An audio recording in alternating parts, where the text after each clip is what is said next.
నమస్తే. మళ్ళీ ఒక కొత్త వీడియోకి మీకు స్వాగతం. ఈరోజు నేను చెప్పే వీడియో మీ మైండ్ మొత్తం బ్లాంక్ అయ్యి ఎక్కడున్నాంరా బాబు అని చెప్పేసి అనిపించే లాంటి వీడియో. ఈ పక్కన చూస్తున్న వ్యక్తి ఉన్నారు కదా, ఆ వ్యక్తి మీకు గుర్తున్నారా ఎవరు అన్నది? తన పేరు బిల్ గేట్స్. ఈయన గురించి మాట్లాడడానికి ముందు నాకు ఒక విషయం చెప్పండి. 2020 మనము ఎప్పుడైతే లాక్డౌన్ అన్న పేరు విన్నామో, పాండమిక్ అన్న పేరు విన్నామో, ఒక హెల్త్ క్రైసిస్ మనకి ఏదైతే వచ్చిందో ఆ హెల్త్ క్రైసిస్లో మీరు ఎంతమంది 3 డోసులు పొడిపించుకున్నారు? ఒక్కసారి 3 డోసులు పొడిపించుకున్న వాళ్ళు, 1 డోసు పొడిపించుకున్న వాళ్ళు, 2 డోసులు పొడిపించుకున్న వాళ్ళు కింద నాకు కమెంట్ చేయండి. పొడిపించుకున్నాను. టు బీ హానెస్ట్, నేను కోవిడ్ వ్యాక్సిన్ తీసుకోలేదు.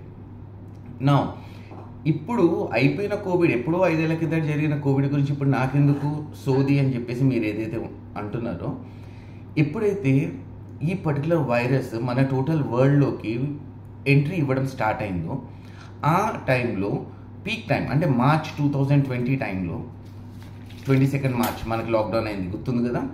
ఆ టైంలో ఒక 3 కంట్రీస్ ప్రెసిడెంట్స్ ఈ పర్టికులర్ వ్యాక్సిన్ని వాళ్ళ కంట్రీలో జనాలకి ఇవ్వడానికి నో చెప్పారు.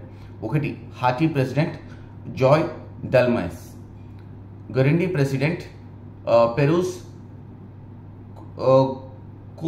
కొరుదెస్, సారీ ప్రొనౌన్సియేషన్స్ కొంచెం ఇబ్బందిగా ఉంది, ఆ పేర్లు కూడా తిరగట్లేదు, అండ్ టాంజానియా ప్రెసిడెంట్ జాన్ పొంబే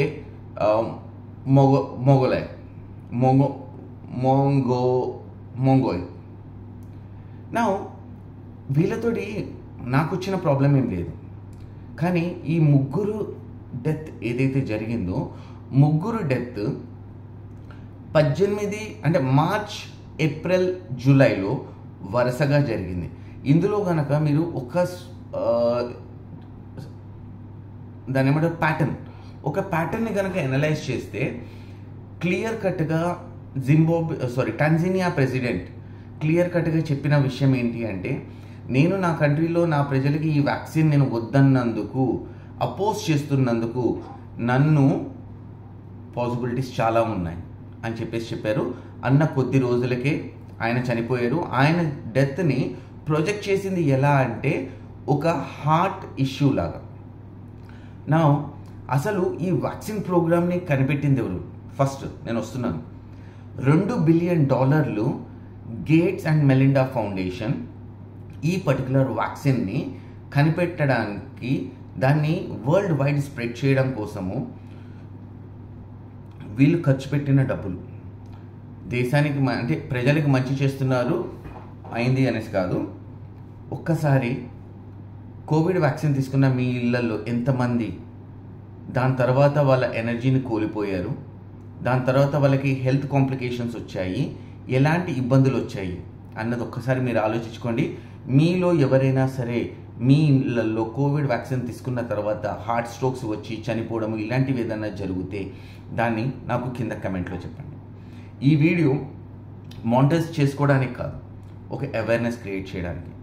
ఎందుకు చెప్తున్నాను అంటే, ఇంకొక రీసెంట్ స్టడీలో ఒకటి తెలిసింది ఏంటంటే,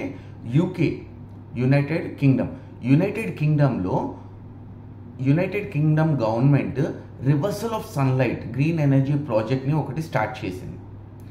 దానికి $200 మిలియన్ ఫండింగ్ చేసి ఆ ప్రాజెక్ట్ని నడుపుతుంది కూడా ఈ మహానుభావుడే. ఈ మహానుభావుడు ఇండియాలో health care sector, financial inclusion projects and agriculture సెక్టర్స్లో ఇన్వెస్ట్మెంట్ భారీ మొత్తాన పెట్టింది కూడా ఎవరు? గేట్స్ అండ్ మెలిండా ఫౌండేషన్ వాళ్ళు మన ఇండియాలో ఇంత మొత్తాన ఇన్వెస్ట్మెంట్ చేశారు. దీంతో జరుగుతున్న సిచ్యువేషన్ ఏంటి అంటే, హెల్త్ కేర్ తయారయ్యే ప్రతి మెడిసిన్ ఎవరికి వెళ్తుంది, ఎలా వెళ్తుంది, ఎక్కడ ఇవ్వాలి, ఎప్పుడు ఇవ్వాలి, ఎందుకు ఇవ్వాలి అన్నది డిసైడ్ చేసేది ఎవరు? గేట్స్. అగ్రికల్చర్ సెక్టర్ ఎలాంటి విత్తనాలు నాటాలి, ఆ విత్తనాల నుంచి వచ్చే ప్రోడక్ట్స్ మనతోటి తినిపిస్తోంది ఎవరు? Gates. And financial inclusion, micro loans కావచ్చు, బ్యాంక్ లోన్స్ కావచ్చు, ఇప్పుడు డ్వాక్రా అంటున్నాను, ఈ మైక్రో ఫైనాన్సింగ్ కంపెనీస్ ఉంటాయి కదా, ఇలాంటివి ఏవైతే రూరల్ ఏరియాస్కి వెళ్ళి తక్కువ వడ్డీకి డబ్బులు ఇస్తాయి, ఇలాంటివన్నీ కూడా చేస్తుంది ఎవరు? గేట్స్. వీళ్ళ రీసెర్చ్ ఎలా అయితే ఉందో, ఐమ్ టెలింగ్ యూ, ఈరోజు మీరు నేను బతకడము అనేది ఒక మిత్ మాత్రమే. బతుకున్నాము, ఎందుకున్నాము, వాళ్ళ దయతోటి ఉన్నాము అనేది ఈ డేటా నాకు చూపిస్తుంది. ఈ $200 million UK sunlight reversal project ఏమవుతుందో తెలుసా? ఒక ఫ్లైట్ ఎర్త్ నుంచి 120 to 200 కిలోమీటర్స్ డిస్టెన్స్లో వెళ్తూ అక్కడ ఏం చేస్తారు, ఒక రిఫ్లెక్టివ్ పార్టికల్స్ని స్ప్రే చేసుకుంటూ వెళ్తారు. ఎగ్జాంపుల్ చెప్పాలి అంటే మీరు అప్పుడప్పుడు స్కైలో చూస్తుంటే ఒక పొగలాగా కనిపిస్తుంది కదా, ఇది యూకేలో జరుగుతుంది. అదేంటి, జెట్లోంచి వచ్చే ఫ్యూయల్ డిస్బర్స్మెంట్. కానీ ఇక్కడ వీళ్ళు ఏం చేస్తారు అంటే ఒక ఫ్లైట్ని ఇలా పంపించి వీళ్ళు పార్టికల్స్ని వదులుతారు. ఇది మొత్తం యూకే మొత్తం చేస్తున్నారు వీళ్ళు. దాంతో ఏమవుతుంది అంటే సన్లైట్ ఏదైతే పడి మళ్ళీ వెనక్కి రిఫ్లెక్ట్ అవుతుంది. మంచిదే కదా, సన్లైట్ పడి వెనక్కి రిఫ్లెక్ట్ అయితే ఎండలు తగ్గుతాయి అంటే. దీంతో చెప్పకనే చెప్తున్న ఇబ్బందులు ఏంటి అంటే, ఫస్ట్ మన బాడీకి సంబంధించిన విటమిన్ డి అనేది ఏదైతే ఉందో అది రాదు. పంటకి ఎంతైతే ఎండ కావాలో ఆ ఎండ రాక పంటలు సరిగ్గా రావు.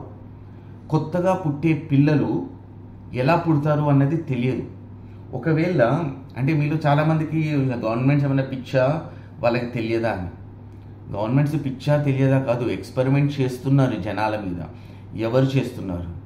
ఈ ప్రపంచం మొత్తం నడిపించే ఆ 10 మందిలో ఒకడు ఈ బిల్ గేట్స్. రేపొద్దున ఈ వీడియో కనుక కర్మగాలి, ఈ వీడియో కనుక, ఎందుకంటే నా వీడియోకి 100-200 మించి వ్యూస్ రావు. ఒకవేళ కర్మగాలి కనుక ఈ వీడియో కనుక వైరల్ అయితే నాకు సరదా తీసేయడానికి వాళ్ళకి పెద్ద టైం పడుతుంది. ఆ 3 ప్రెసిడెంట్స్ మార్చిలో ఒకళ్ళు, ఏప్రిల్లో ఒకళ్ళు, జూలైలో ఒకళ్ళు ఎలా చనిపోయారు? ఈ 3 మాత్రమే మా కంట్రీలో ఈ కోవిడ్ వ్యాక్సిన్ వద్దు అని చెప్పేసి అపోజ్ చేసిన వాళ్ళు. మిగతా కంట్రీస్ అన్నీ కూడా యాక్సెప్ట్ చేసాయి. ఇండియాలో పెట్టుబడి ఎన్ని బిలియన్ డాలర్ల పెట్టుబడి పెట్టి ఇండియా నుంచి వ్యాక్సిన్స్ పంపించారో తెలుసా మీకు? ఆ వ్యాక్సిన్స్ పంపించిన ప్రభావంతో ఇండియన్ గవర్నమెంట్ ఎందుకు యాక్సెప్ట్ చేయాల్సి వచ్చింది? ఎందుకంటే ఇండియాలో కోవిడ్ అంత పెద్ద సీరియస్ ఇష్యూ కాలేదు, అప్పుడు కనిపించరు. మనకున్న పాపులేషన్లో మనము ఫేస్ చేసింది చాలా చిన్నది. అలాంటిది ఇండియన్ కంపెనీస్ని వ్యాక్సిన్ తయారు చేసి నెక్స్ట్ జరగబోయే ఒక పెద్ద బయో అటాక్కి టెస్టింగ్ చేసి నా సిచ్యువేషన్స్ నాకు కనిపిస్తున్నాయి. ఇదంతా ఫులిష్ అని చెప్పేసి నాకు కింద చాలామంది కమెంట్స్ పెడతారు. నేను ఒక ఫన్నీ కాంట్రవర్సీ వీడియో చేస్తే వచ్చే వ్యూవర్షిప్ ఇలాంటి మంచి వీడియోస్కి రాదు. కానీ ఇక నుంచి అయినా సరే మనము మనల్ని కాపాడుకోవడానికి మన దగ్గర ఉన్న దారులు ఏంటి అని వెతకండి.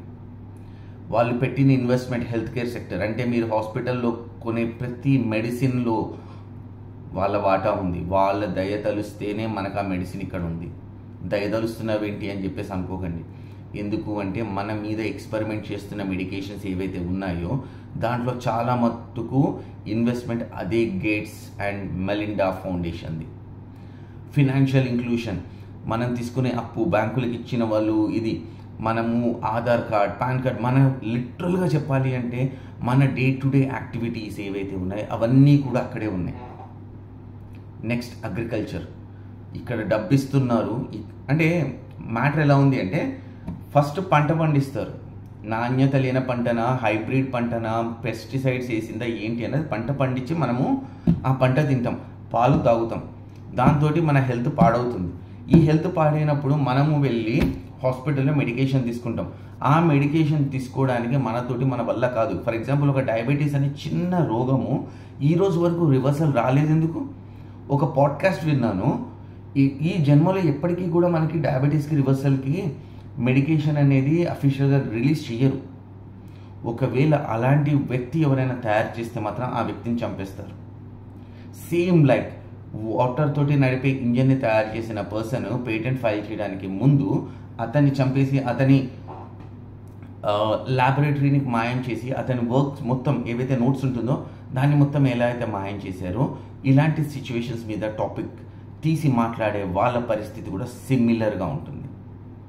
ద 666, ఇప్పుడు బైబిల్లో, మన భగవద్గీతలో, అంటే మన ధర్మాల్లో, బైబిల్లో, ఖురాన్లో విన్నాం కదా, ఒకడు వస్తాడు అంటే మన దగ్గర ఇక్కడ వచ్చేటప్పటికి ఖలి వస్తాడు, అక్కడ సైతాన్ వస్తాడు, ఇంకో దగ్గర కూడా సైతాన్ లాగానే ఇంకో నేమ్ ఏదో ఉంటుంది. ఈ సైతాన్లు ఆల్రెడీ మన తోటే ఉంటున్నారు, మనల్ని పట్టుకు పీడిస్తున్నారు. వీళ్ళకి మెయిన్ ఇంపార్టెంట్ ఏంటి అంటే, ఒక సాఫ్ట్వేర్ తయారు చేసుకునేవాడు హెల్త్ కేర్, అగ్రికల్చర్, ఫినాన్షియల్ ఇంక్లూషన్స్ వీటన్నిట్లలోకి వచ్చి, అది కూడా అక్కడ రిటైర్ అయ్యి ఇక్కడికి వచ్చి ఇన్వెస్ట్మెంట్స్ పెడుతున్నారు. చూడండి, చాలా పెద్ద గేమ్ ఉంది. I treat the threat of bill gates and similar people. ఇప్పుడు అదేదో ఉంది, బ్లాక్ రాక్ వీళ్ళ తొత్తే. ఓకే, యునైటెడ్ స్టేట్స్ అనుకుంటున్నాం కదా. గూగుల్, మన ఈరోజు నేను ఈ వీడియో అప్లోడ్ చేసిన యూట్యూబ్ కూడా వాళ్ళ ప్రోడక్టే. వాళ్ళు ఇది అంతా కూడా జరుగుతుంది ఒక్క దగ్గర నుంచి. నా మాటలు మీకు ఈరోజు ఫులిష్గా అనిపించవచ్చు, ఒకదాని తర్వాత ఒకటి వచ్చే డిజాస్టర్స్ని ఒక్కసారి మీరు ఆలోచించుకుని ఆ రోజన్నా సరే అవేర్ అయ్యి ఎంత చాతనైతే అంత మెడిసిన్స్కి తక్కువ ఉండండి. ఫుడ్ మనం ఇంట్లో పండించుకోవడానికి ట్రై చేయండి. ఆకుకూరలు అయితే బుట్టలో పెడితే వస్తాయి కదా, అవి ట్రై చేయండి. అండ్ హెల్త్ కేర్ నిజంగా అవసరం ఉంటే తప్ప ఒక మెడిసిన్ అనేది వేసుకోకండి. అండ్ అక్కడ యూకేలో చేస్తున్న అలాంటి ప్రాజెక్ట్ కనుక ఇండియాలోకి వచ్చింది అనుకోండి, ఐమ్ షూర్ 10 ఏళ్లలో పాపులేషన్ 15% పడిపోతుంది. దాంతో వచ్చేది ఏంటి? We are losing our self. ఇది మన ఇబ్బంది అయితే ఎదుర్కొందాం, ఇది వచ్చే నెక్స్ట్ జనరేషన్కి పడే ఇబ్బంది. ఆ కలి వచ్చాడు, కలికి ఎవరు అన్నది వెయిట్ చేద్దాం. జై హింద్.